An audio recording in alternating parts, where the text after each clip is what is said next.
पैगंबर याकूब अलैहिस्सलाम के जीवन पर हैं और हमारा मकसद सिर्फ उनकी कहानी को दोहराना नहीं है, बल्कि उनकी जिंदगी की जो सबसे बड़ी परेशानियां थीं और उन पर उनका जो रद्द अमल था उसकी गहराइयों में उतरना है। बिल्कुल। हम ये समझने की कोशिश करेंगे कि अटूट विश्वास, सब्र और उम्मीद का असल मतलब क्या होता है। खासकर तब जब हालात बिल्कुल मायूस करने वाले लग रहे हों। तो चलिए इस कहानी की परतें को खोलते हैं और समझते हैं। और ये कहानी वाकई बहुत खास है, क्योंकि ये सिर्फ एक तारीखी वाकया नहीं है। नहीं, बिल्कुल नहीं। ये तो इंसानी जज्बात का एक तूफान है। इसमें मोहब्बत है, हसद है, धोखा है, गम है। और फिर सालों का इंतजार। हाँ, और फिर सालों के इंतजार के बाद उम्मीद का पूरा होना। ये दैवी योजना और एक इंसान के भरोसे की दास्तान है, जो दिखाती है कि कैसे कोई गहरे से गहरे दुख में भी अपनी उम्मीद को जिंदा रख सकता है। तो शुरू करते हैं उनके खानदान से, क्योंकि उनकी पहचान इसी से बहुत गहराई से जुड़ी है। जी।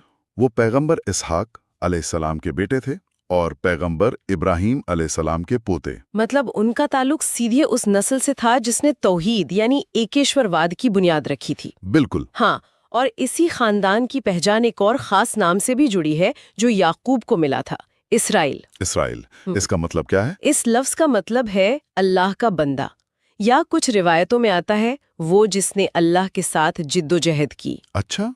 और यही वजह है कि उनकी औलाद को बनी इसराइल यानी इसराइल की संतान कहा गया। तो ये सिर्फ एक नाम नहीं था? नहीं, ये एक तरह का आप कह सकती हैं मिशन स्टेटमेंट था। ये उनकी जिंदगी के मकसद को दिखाता था कि हर हाल में अल्लाह की बंदगी करनी है और उसके रास्ते पर चलना है। बिल्कुल। तो ये एक जिम्मेदारी थी, एक ओहदा था, और इसी मिशन को आगे बढ़ाने के लिए अल्लाह ने उन्हें पैगंबर बनाया। जी, और उनका पैगाम वही था जो उनके बाप दादा का था, यानी लोगों को एक अल्लाह की इबादत, नेकी, सब्र और अच्छे अखलाक की तरफ बुलाना। हाँ, कुरान में सूरत 6 में उनका जिक्र आता है, और हमने उसे इसहाक और याकूब अता किया। हमने उनमें से हर एक को हिदायत दी। यहाँ जो हिदायत लफ्ज इस्तेमाल हुआ है वो बड़ा गहरा है। बहुत गहरा। इसका मतलब सिर्फ रास्ता दिखा देना नहीं है।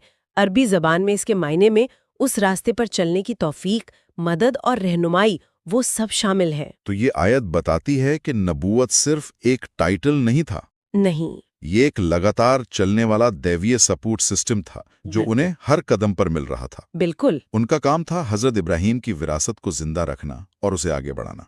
अच्छा, यूसुफ की कहानी पर आने से पहले एक सवाल है।